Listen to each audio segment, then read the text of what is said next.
If you're watching this video, there's probably a high chance that you were in a toxic relationship for a long time.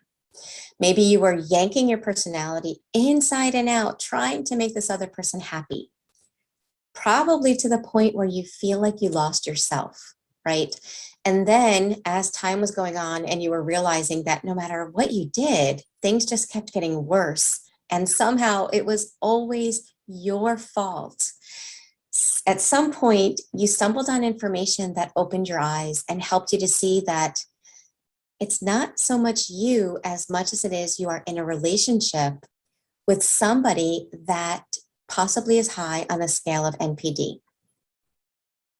Maybe you were looking up information that helped you to stumble on gaslighting, blame shifting, on characteristics that are common with narcissists.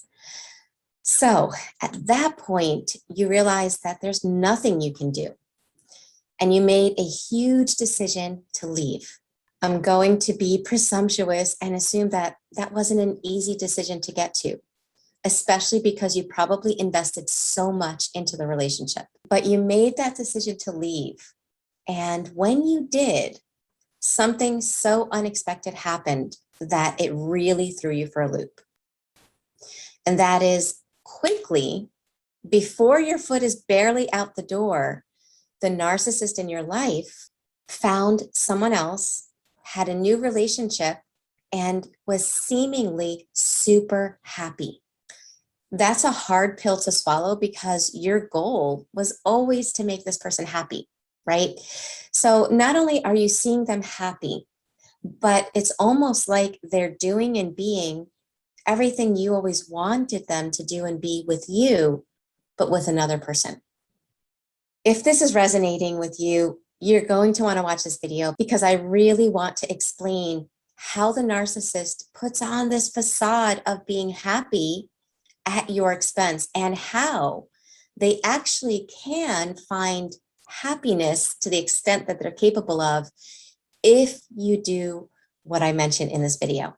With that in mind, let's get started. My name is Michele. I'm a life and relationship coach. I specialize in narcissistic abuse and complex PTSD. I'm also the founder of the Thriver School of Transformation. I provide a lot of free and affordable resources, so always make sure you check out the description box below. So let's dive into exactly what's happening, what it's creating in you, and what it's creating in the narcissist so we can break this down and understand it so that you can stand behind your decisions and feel good about them, despite how the other person is acting.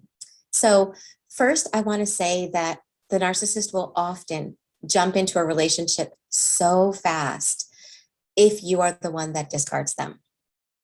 And the reason they do that is because for you to discard them is for you to value you and say, I don't deserve that, what that person is offering. And that really messes with their false image that they're perfect and that they're so amazing. So they jump into another relationship so that they can get somebody to give them that, somebody to look at them as if they're super amazing, while at the same time trying to drive home this belief or this thought that they're happy that you did that and they're better off, not you, they're better off without you. They want you to second guess your decision.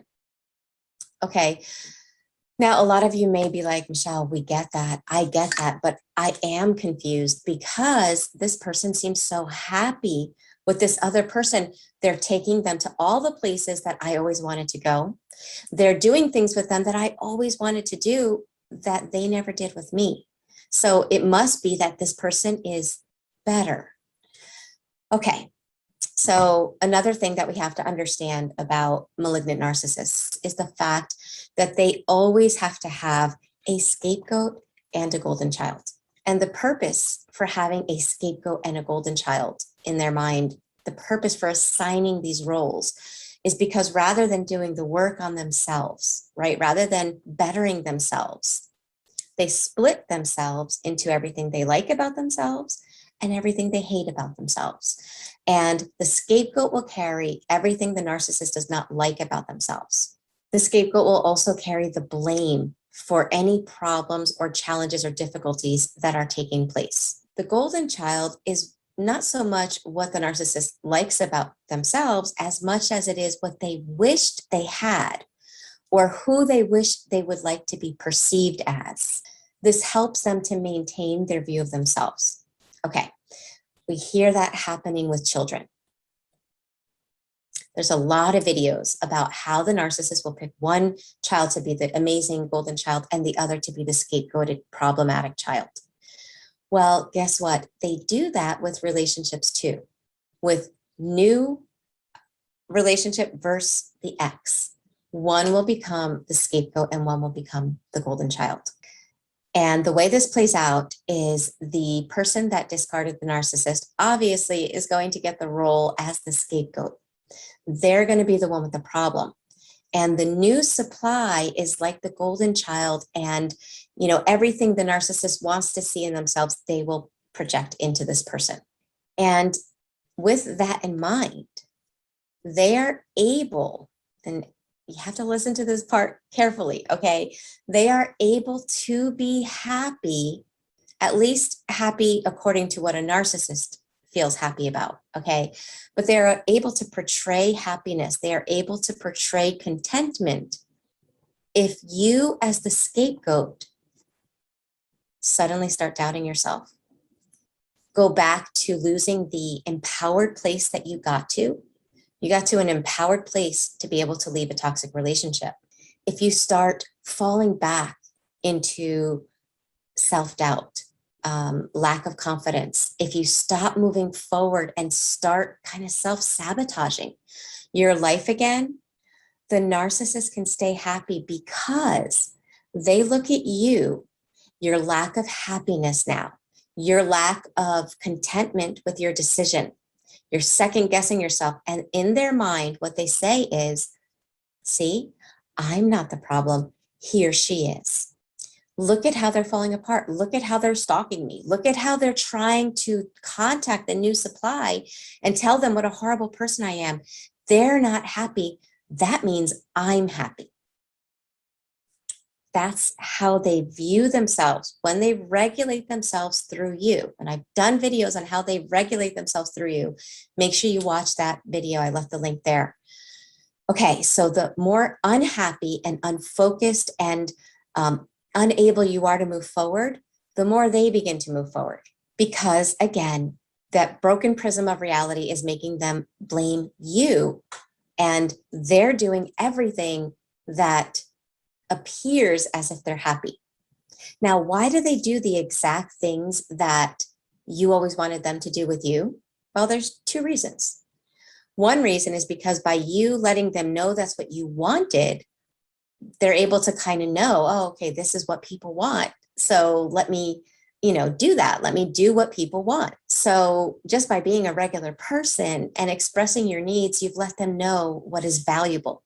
Okay, so that's one of the reasons. The other reason is because they fully well know that by doing exactly what you always wanted, but never got, that will cause you more emotional turmoil, more negative emotions. And the more negative emotions you feel, they regulate themselves by saying, oh, I'm not feeling these negative emotions. He or she is.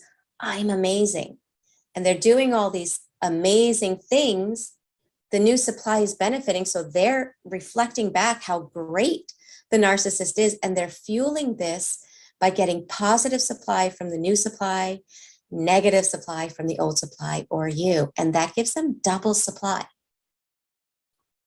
Just like a child that's throwing a tantrum for attention, they don't care if it's good attention or bad attention.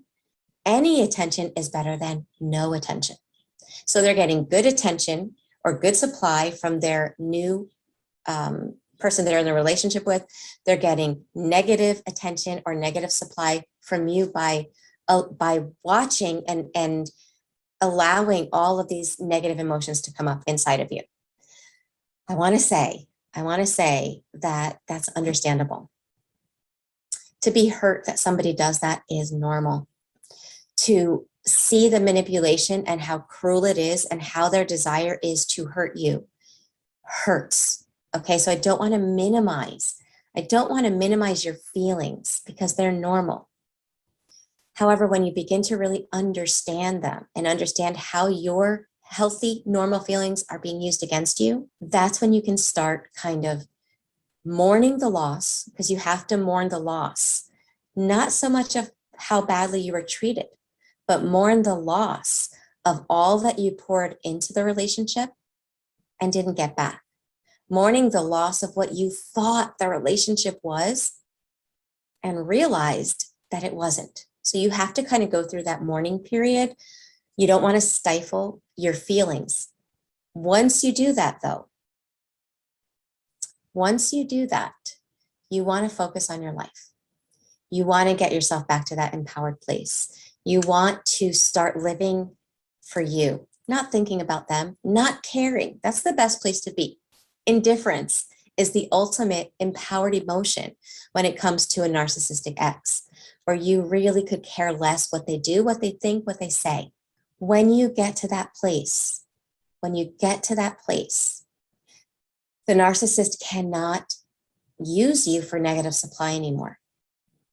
They cannot feed from you anymore by dumping their negative in you, or by seeing your negative and associating it with that's you, you're the one with the problem, and then show up for their best self. They can't do that anymore. And so what will happen if this person is high on a scale of NPD is that eventually the person that is the new supply, they can't keep up that facade anymore. They can't continue to be the amazing self that they have been showing themselves to be without somebody to blame for the negative, without somebody to project their negative emotions into. Okay, so that's what will happen. If you don't want to help them to be happy, don't allow them to regulate themselves through you. Go through your mourning period and then start getting yourself empowered and together. And for anyone that's struggling, okay, to do this alone, because guess what? It is hard. It is challenging. You're going through a lot of rewiring after narcissistic abuse.